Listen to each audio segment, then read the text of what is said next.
He left Cornell in 1950 and went to Caltech, where he has been ever since. Before I let him talk, I want to tell you just a little bit more about him. 3 or 4 years ago, he started teaching a beginning physics course at Caltech, and the result has added a new dimension to his fame. His lectures are now published in 2 volumes, and they represent a refreshing approach to the subject. In the preface of the published lectures, there's a picture of Feynman performing happily on the bongo drums. My Caltech friends tell me that he sometimes drops in on the Los Angeles night spots and takes over the work of the drummer, but Professor Feynman tells me that that's not so. Another of his specialties is safe-cracking. One legend says that he once opened a locked safe in a secret establishment, removed a secret document, and left a note saying, "Guess who?" I could tell you about the time that he learned Spanish before he went to give a series of lectures in Brazil, but I won't.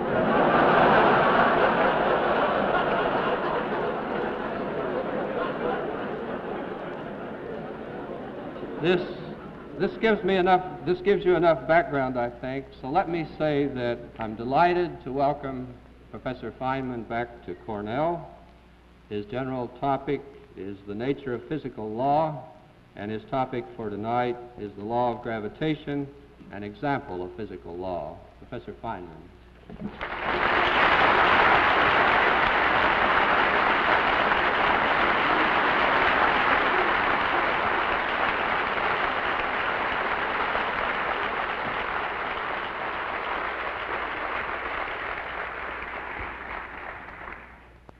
It's odd, but in the infrequent occasions when I've been called upon in a formal place to play the bongo drums, the introducer never seems to find it necessary to mention that I also do theoretical physics.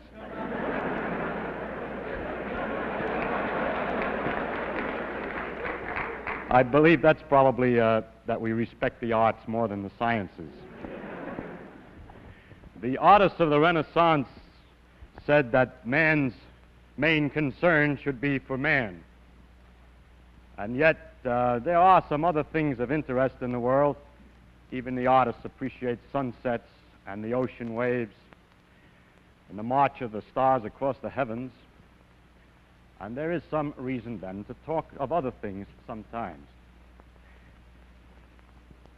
As we look into these things, we get an aesthetic pleasure from them directly on observation. But there's also a rhythm and a pattern between the phenomena of nature, which isn't apparent to the eye, but only to the eye of analysis. And it's these rhythms and patterns which we call physical laws. What I want to talk about in this series of lectures is the general characteristics of these physical laws. That's even another level, if you will, of higher generality over the laws themselves. And it's really, what I'm talking about is nature as seen as a result of detailed analysis. But only the most overall general qualities of nature is what I mainly wish to speak about.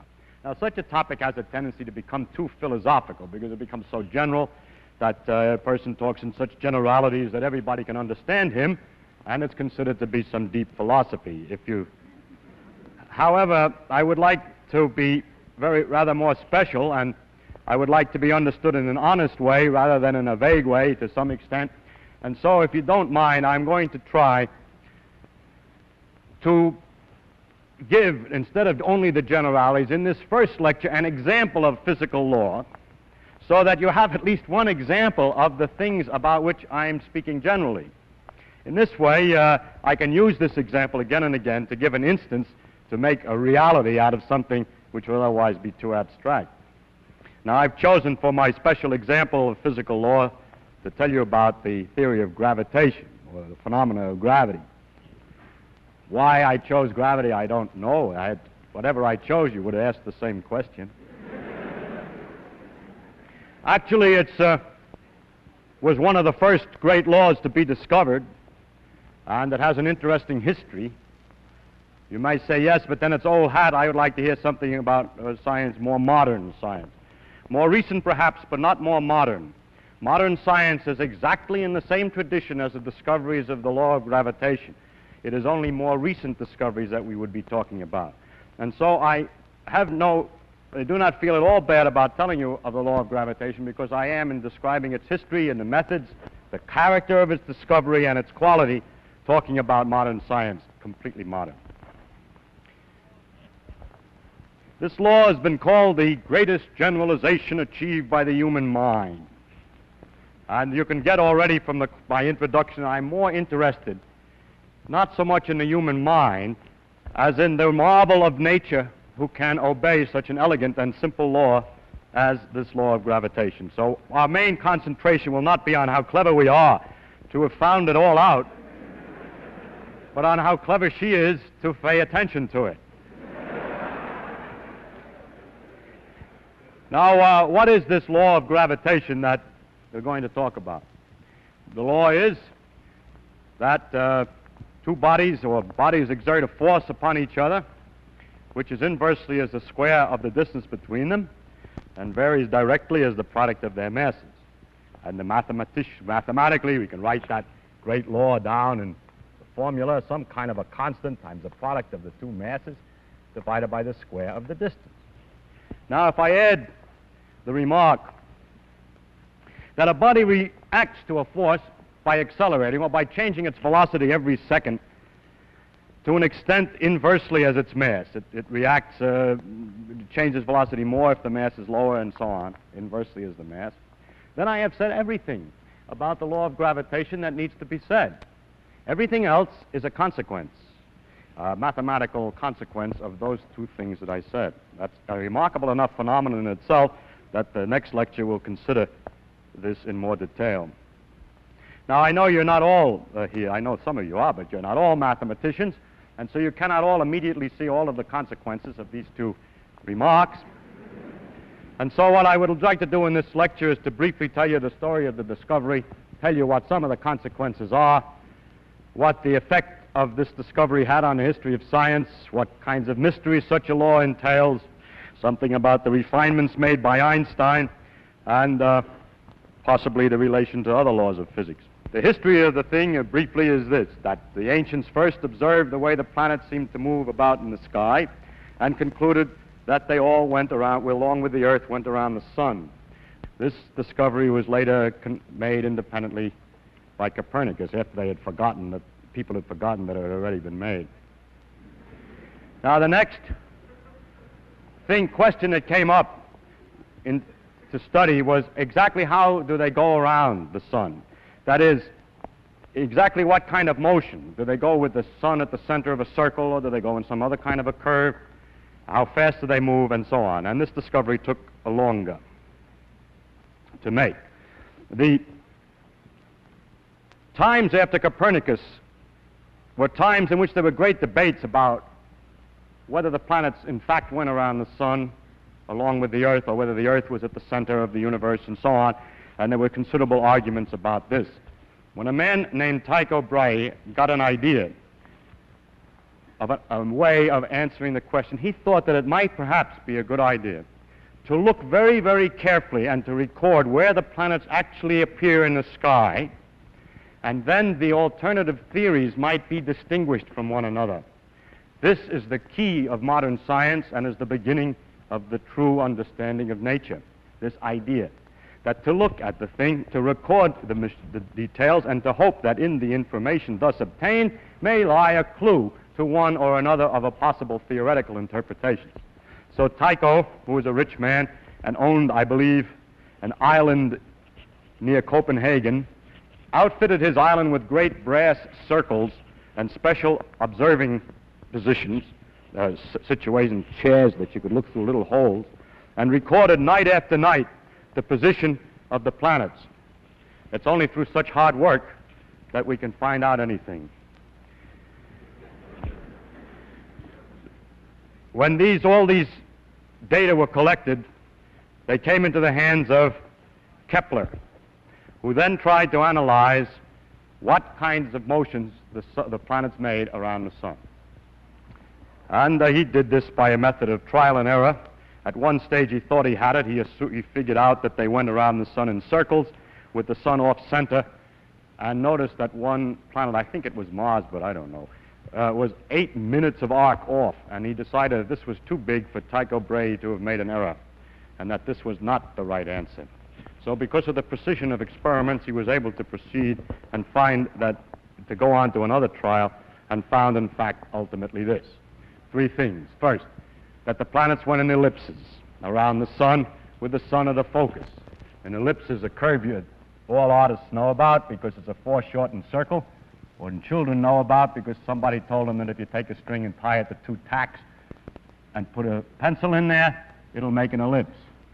These 2 tacks are the foci, and if the sun is here, the shape of the orbit of a planet around the sun is one of these curves. The next question is, in going around the ellipse, how does it go? Does it go faster when it's near the sun, slower when it's further from the sun, and so on?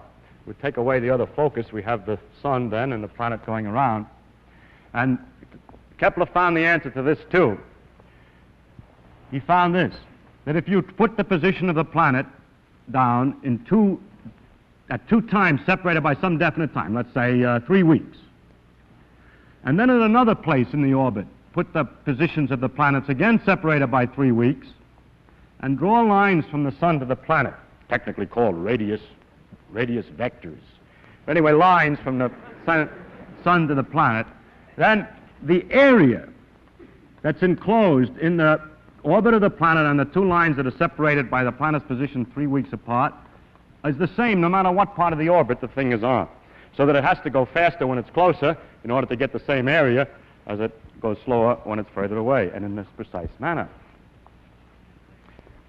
Some several years later, he found the 3rd rule, and that had not to do with the exactly motion of a single planet around the sun, but related the various planets to each other. And it said that the times that it took the planet to go all the way around was related to the size of the orbit, and that the times went as the square root of the cube of the size of the orbit, and for the size of the orbit is the diameter all the way across the biggest distance on the ellipse. So he has these 3 laws, which are summarized by saying it's an ellipse, and that equal areas are swept in equal times, and that the time to go around varies as a 3/2 power of the size, the square root of the cube of the size. So there's 3 laws of Kepler, which is a very complete description of the motion of the planets around the sun. The next question was, what makes them go around?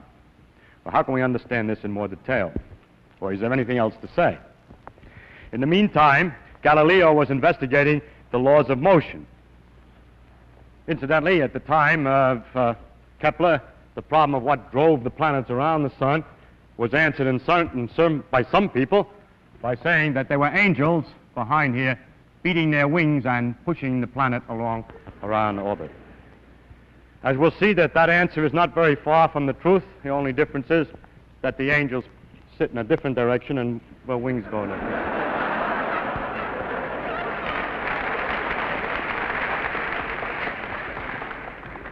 But the point that the angels sit in a different direction is the one that I must now come to. Galileo, in studying the laws of motion and doing a number of experiments to see how balls roll down inclined planes and pendulums swung and so on, discovered an idealization, a great principle called the principle of inertia, which is this, that if a thing has nothing acting on it, if an object has nothing acting on it and is going along at a certain velocity in a straight line, it will go at the same velocity at exactly the same straight line forever. Unbelievable though that may sound to anybody who has tried to make a ball roll forever, the idealization is correct, and that if there were no influences acting, such as the friction on the floor and so on, the thing would go at a uniform speed forever. The next point was made by Newton, who discussed the next question, which is when it doesn't go in a straight line, then what? And he answered this way, that a force is needed to change the velocity in any manner. First, for instance, if you're pushing it in a direction that it moves, it will speed up. if you find that it changes direction, then the force must have been sideways. And that the force can be measured by the product of two effects.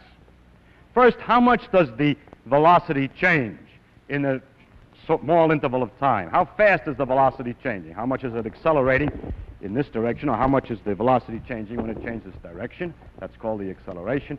And when that's multiplied by a coefficient called the mass of an object, or its inertia coefficient, then that together is a force.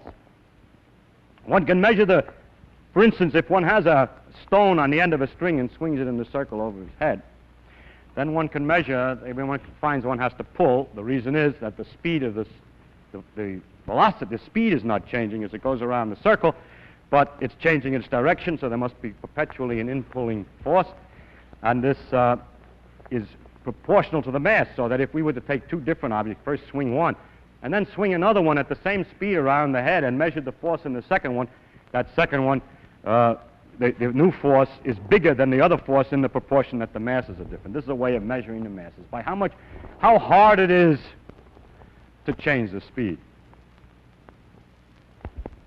Now, then Newton saw from this that, for instance, to take a simple example, if a planet is going in a circle around the sun, no force is needed to make it go sideways tangentially.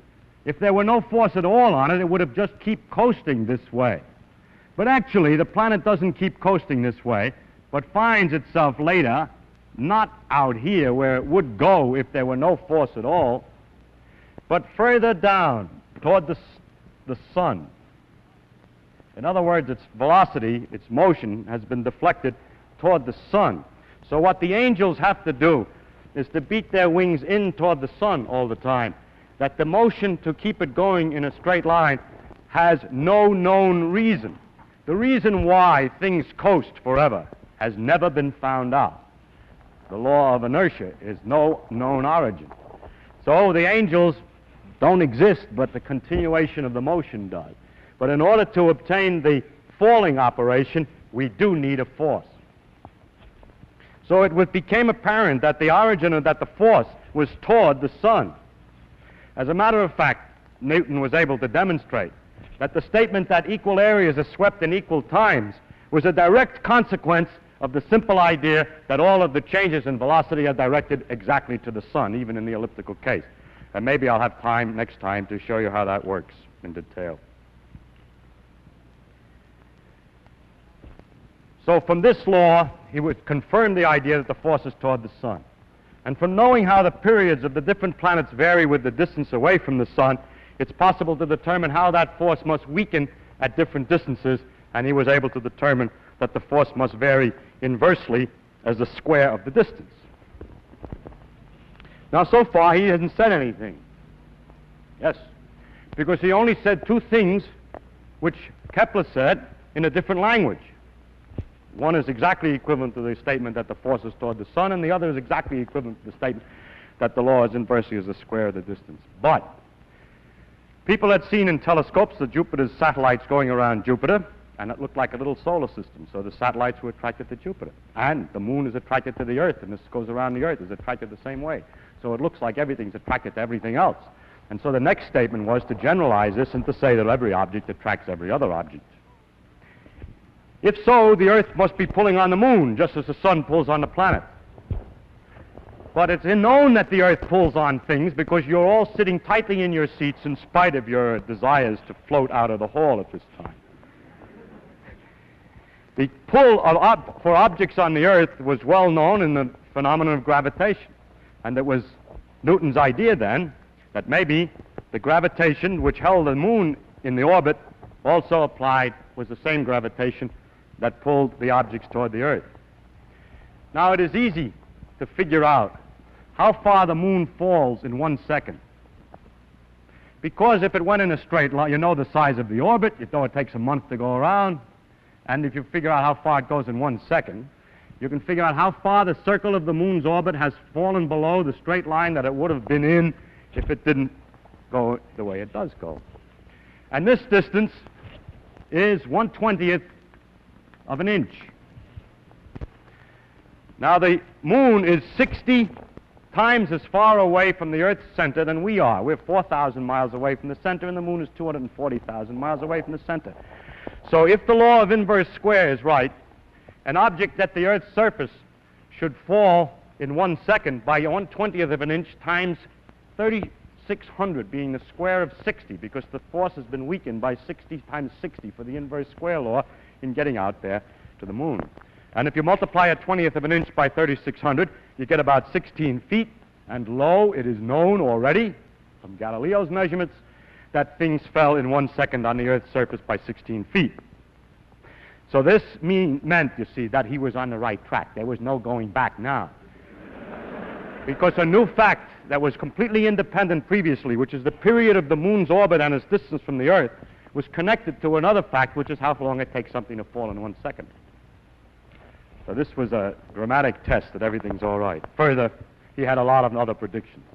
He was able to calculate what the shape of the orbit should be if the law were the inverse square, and found indeed that it was an ellipse. So he got 3 for 2, as it were. In addition, a number of new phenomena had their obvious explanations. One was the tides. The tides were due to the pull of the moon on the Earth. This had sometimes been thought of before, with the difficulty that if it's the pull of the moon on the Earth being here, the water's being pulled up to the moon, then there would only be one tide a day where that bump of water is under the moon. But actually, you know, there are tides every 12 hours roughly, and that's 2 tides a day. But there was also another school of thought that had a different conclusion. Their theory was that it was the Earth that was pulled by the moon away from the water.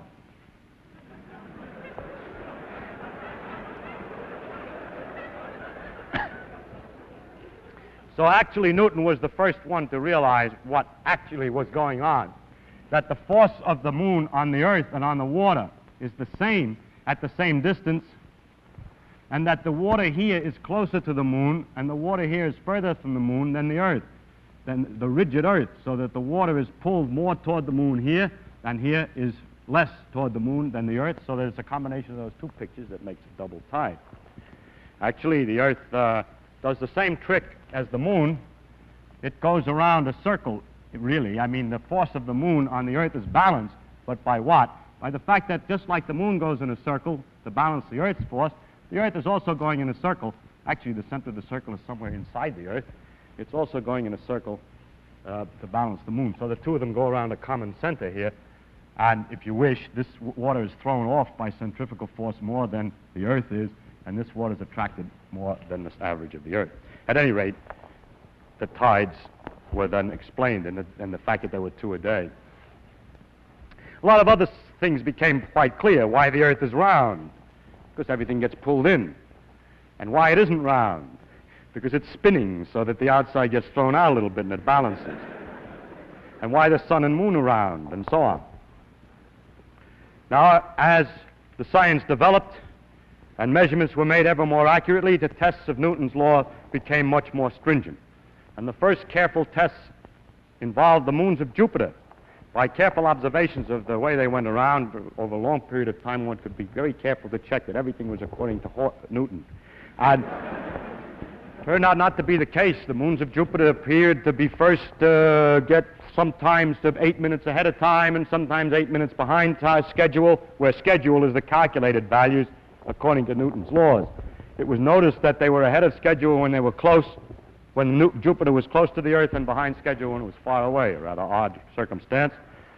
And Mr. Römer, having confidence in the law of gravitation, came to an interesting conclusion, that it takes light some time to travel from the moons to the Earth, and that what we're looking at when we see the moons are not how they are now, but how they were the time ago that it took the light to get here. Now, when Jupiter's near us, it takes less time for the light to come, and when Jupiter's further, it takes longer time, so he had to correct the observations for the differences in time, and by the fact that they were this much too early or that much too late, was able to determine the velocity of light. This was the first demonstration that light was not an instantaneously propagating material. I bring this particular matter to your attention because it illustrates something.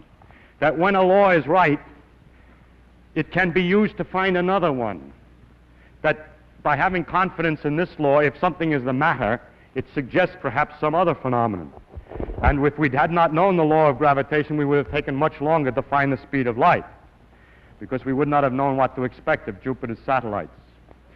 This process has developed into an avalanche of discoveries. Each new discovery permits the tools for much more discovery, and this is the beginning of that avalanche, which has gone on now for 400 years in a continuous process, and we're still avalanching along at high speed at this time.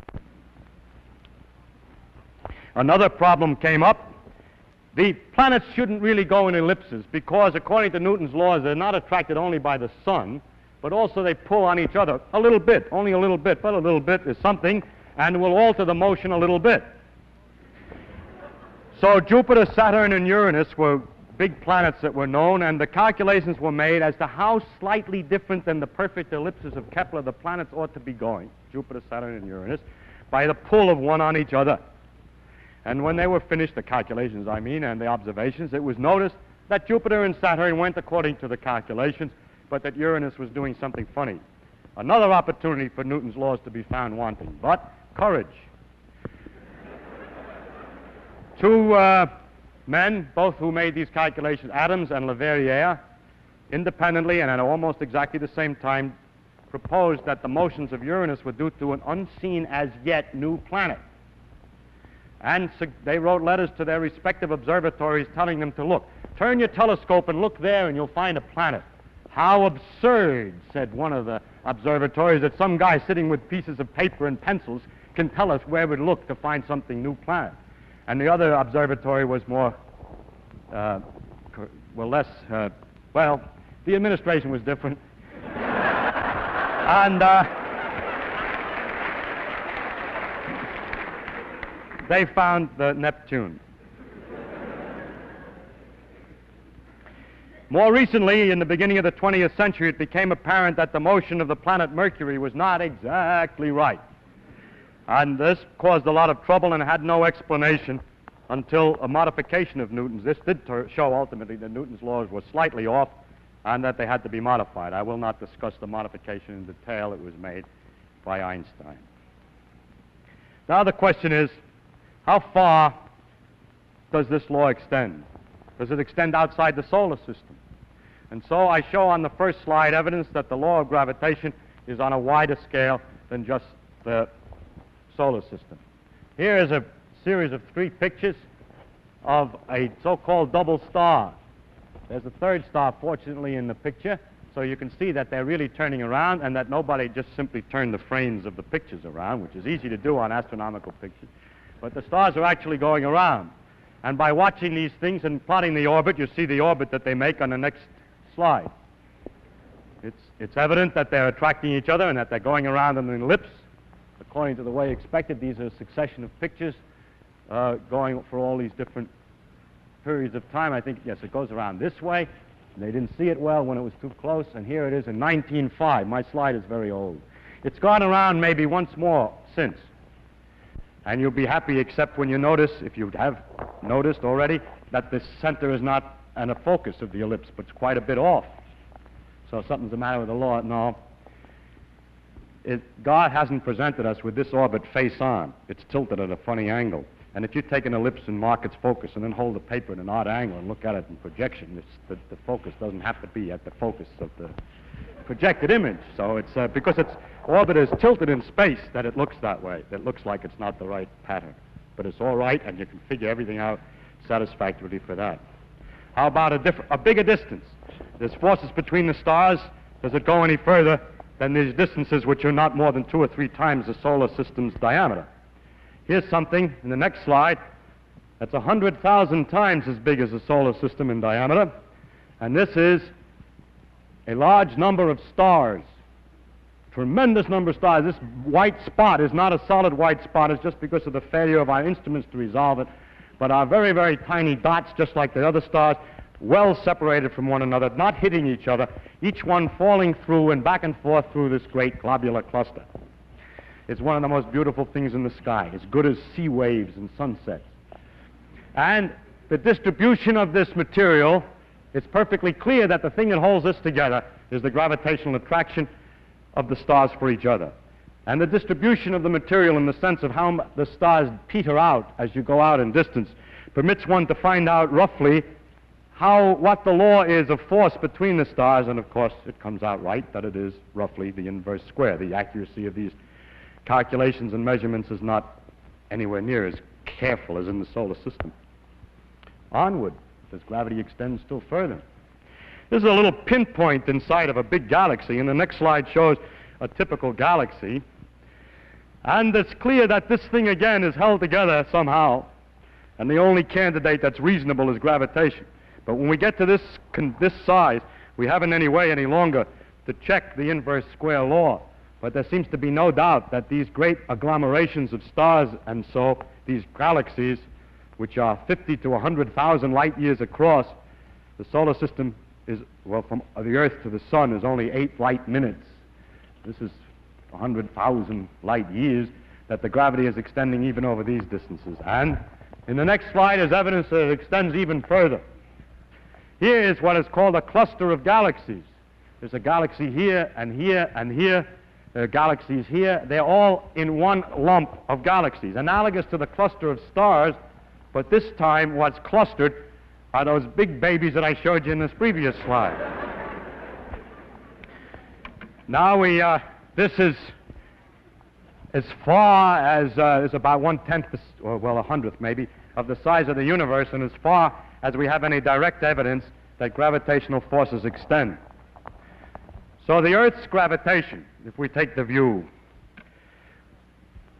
has no edge, as you may read in the newspapers when the planet gets outside the field of the gravitation. It keeps on going, ever weaker and weaker, inversely as the square of the distance, dividing by 4 each time you're twice as far away, until it mingles with the strong fields and gets lost in the confusion of the strong fields of other stars, but altogether with the stars in its neighborhood pulls the other stars to form the galaxy, and altogether they pull on other galaxies to make a pattern, a cluster of galaxies. So the Earth's gravitational field never ends, but peters out very slowly in a precise and careful law, probably to the edges of the universe.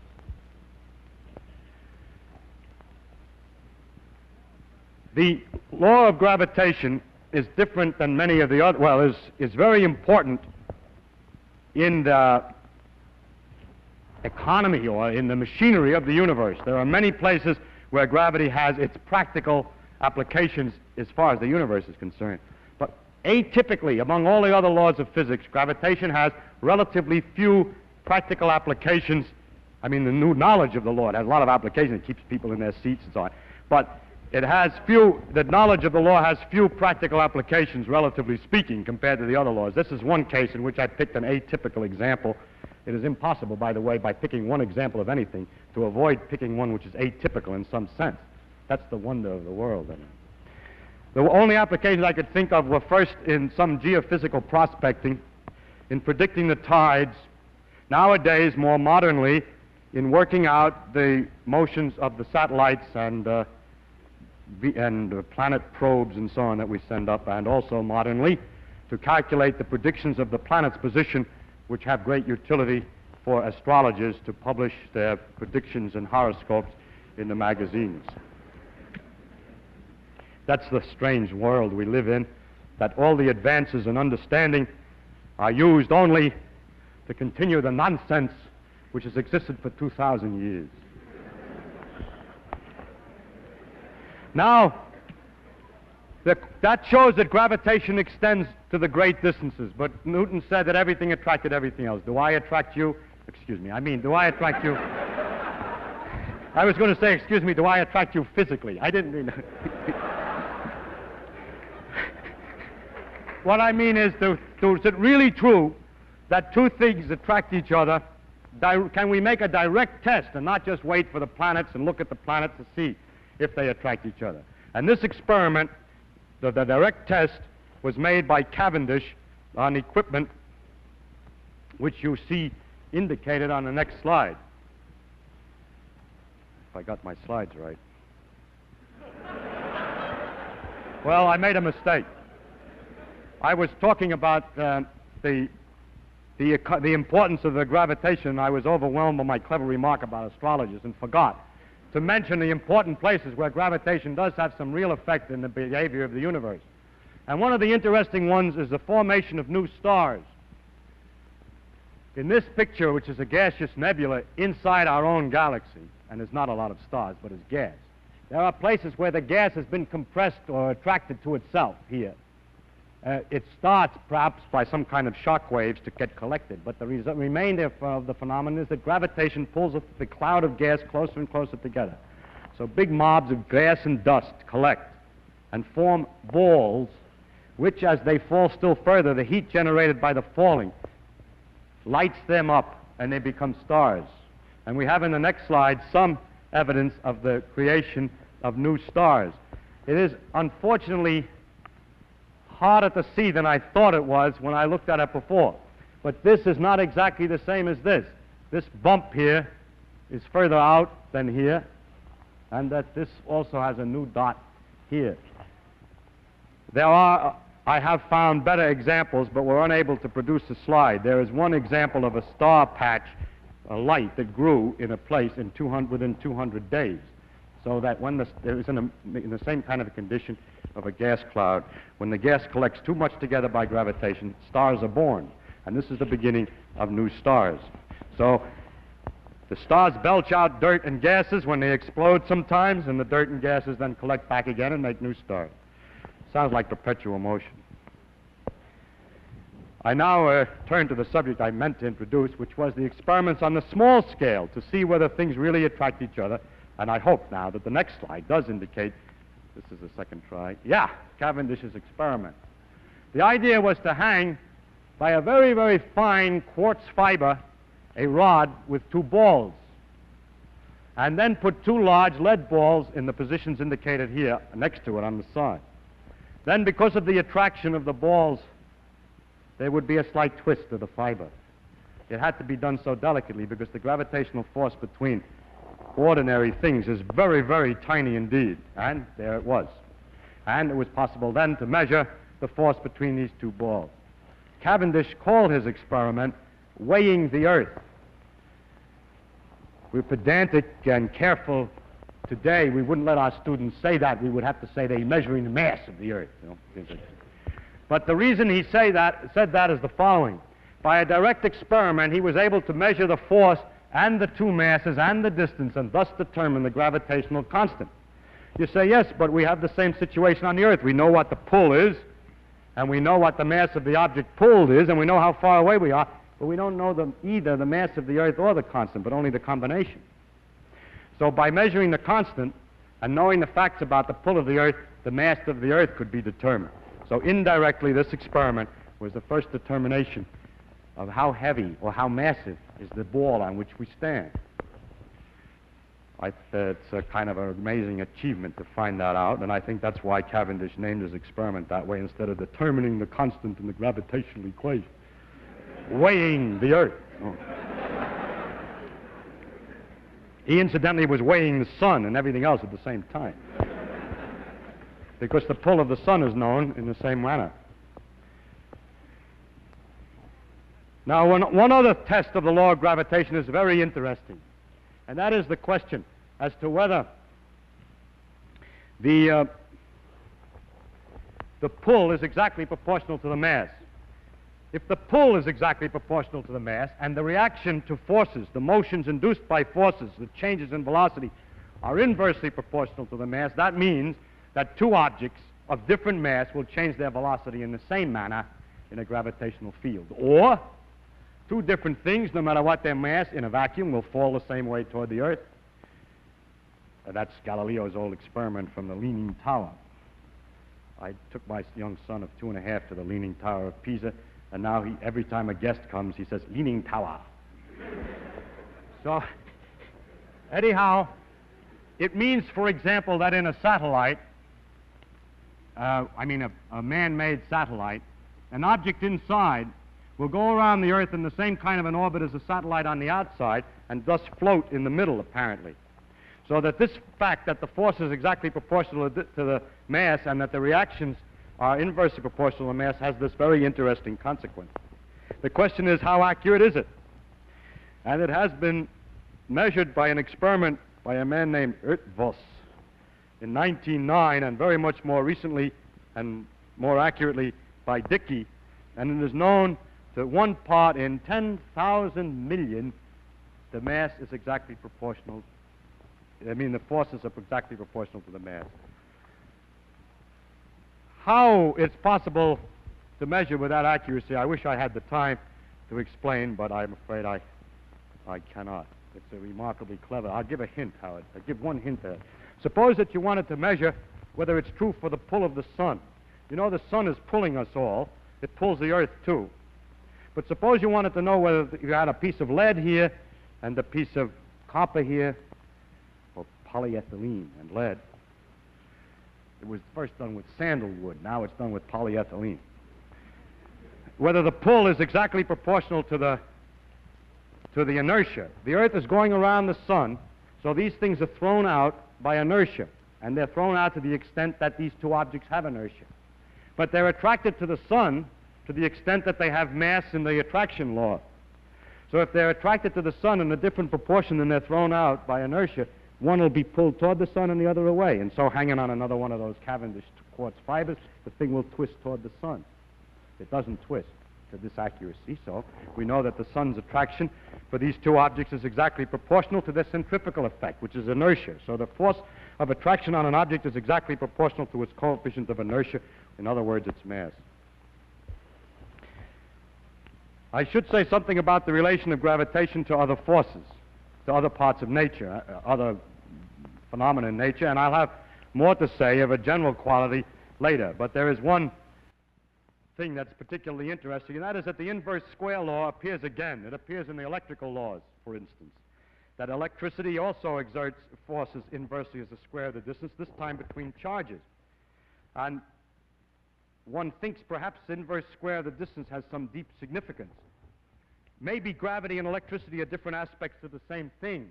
No one has ever succeeded in making gravity and electricity different aspects of the same thing. Today, our theories of physics, the laws of physics, are a multitude of different parts and pieces that don't fit together very well. We don't understand the one exactly in terms of the other. We don't have one structure from which all is deduced. We have several pieces that don't quite fit exactly yet.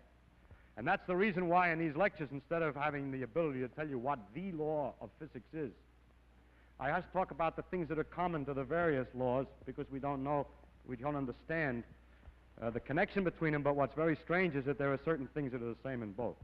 But now let's look again at the law of electricity. The law goes inversely as the square of the distance. But the thing that is remarkable is the tremendous difference in the strength of the electrical and gravitational laws. People who want to make electricity and gravitation out of the same thing will find that electricity is so much more powerful than gravity that it's hard to believe they could both have the same origin. Now, how can I say one thing is more powerful than another? It depends upon how much charge you have and how much mass you have. I'm certainly, you can't talk about how strong gravity is by saying I take a lump of such and such a size, because you chose the size. If we try to get something that nature produces her own pure number that has nothing to do with inches or years or anything to do with our own dimensions, we can do it this way. If we take the fundamental particles, such as an electron, any different ones will give different numbers, but to get an idea of the number, take electrons. 2 electrons, a fundamental particle. It's an object. It's not something I don't have to tell you what units I measure in. It's 2 particles of the fundamental particles. And they repel each other inversely as the square of the distance due to electricity. And they attract each other inversely as the square of the distance due to gravitation. Question: what is the ratio of the gravitational force to the electrical force? And that is illustrated on the next slide. The ratio of the gravitational attraction to the electrical repulsion is given by a number with 42 digits, and goes off here. This is written very carefully out, so that's 42 digits. Now, therein lies a very deep mystery. Where could such a tremendous number come from? That means if you ever had a theory from which both of these things are to come, how could they come in such disproportion? From what equation has a solution which has, for one, 2 kinds of forces, an attraction and a repulsion, with that fantastic ratio? People have looked for such a large ratio in other places. They're looking for a large number. They hope, for example, that there's another large number. And if you want a large number, why not take the diameter of the universe to the diameter of a proton. Amazingly enough, it also is a number with 42 digits. And so an interesting proposal is made that this ratio is the same as the ratio of the size of the universe to the diameter of a proton. But the universe is expanding with time, and that would mean the gravitational constant is changing with time. And although that's a possibility, there's no evidence to indicate that it's in fact true, and there are several difficulties, partial indications that it doesn't, that the gravitational constant has not changed in that way. So this tremendous number remains a mystery. I must say, to finish about the theory of gravitation, two more things. One is that Einstein had to modify the laws of gravitation in accordance to with his principles of relativity. The first was, one of the principles was that effects cannot occur instantaneously, while Newton's theory said that the force was instantaneous. He has to modify Newton's laws. They have very small effects, these modifications. One of them is all masses fall. Light has energy, and energy is equivalent to mass, so light should fall, and that should mean that light going near the sun is deflected. It is. And also the force of gravitation is slightly modified in his theory, so that the laws slightly change, very, very slightly, and it is just the right amount to account for the slight discrepancy that was found in the movement of Mercury. Finally, with connection to the laws of physics on a small scale, we have found that the behavior of matter on a small scale obeys laws so different, very different than things on a large scale. And so the question is, well, how does gravity look on a small scale? What is called the quantum theory of gravity? There is no quantum theory of gravity today. People have not succeeded completely in making a theory which is consistent with the uncertainty principles and the quantum mechanical principles. I'll discuss these principles in another lecture. Now, finally, you will say to me, yes, you told us what happens, but what is this gravity? Where does it come from, and what is it? Do you mean to tell me that the planet looks at the sun, sees how far it is, takes the inverse of the square of the distance, and then decides to move in accordance with that law and move? In other words, although I've stated a mathematical law, I haven't given you no clue as to the mechanism. I will discuss the possibility of doing this in the next lecture, which is the relation of mathematics to physics. But finally, in this lecture, I would like to remind, just at the end here, to emphasize some characteristics that the gravity has in common with the other laws that we have mentioned as we passed along. The first is that it's mathematical in its expression. The others are that way too. We'll discuss that next time. Second, it's not exact. Einstein had to modify it. We know it isn't quite right yet because they have to put the quantum theory in. That's the same with all our other laws. They're not exact. There's always an edge of mystery. There's always a place that we have some fiddling around to do yet. That, of course, is not a property, probably not a property. It may or may not be a property of nature, but it certainly is common with all the laws as we know them today. It may be only a lack of knowledge. But the most impressive fact is that gravity is simple. It is simple to state the principle completely and have not left any vagueness for anybody to change the ideas about. It's simple, and therefore it's beautiful. It's simple in its pattern. I don't mean it's simple in its action. The motions of the various planets and the perturbations of one on another can be quite complicated to work out. Or to follow how all those stars in the globular cluster move is quite beyond our ability. It's complicated in its actions, but not in the basic pattern or the system underneath the whole thing, as that's a simple thing. That's common in all our laws. They all turn out to be simple things, although complex in their actual actions. Finally comes the universality of the gravitational law, the fact that it extends over such enormous distances.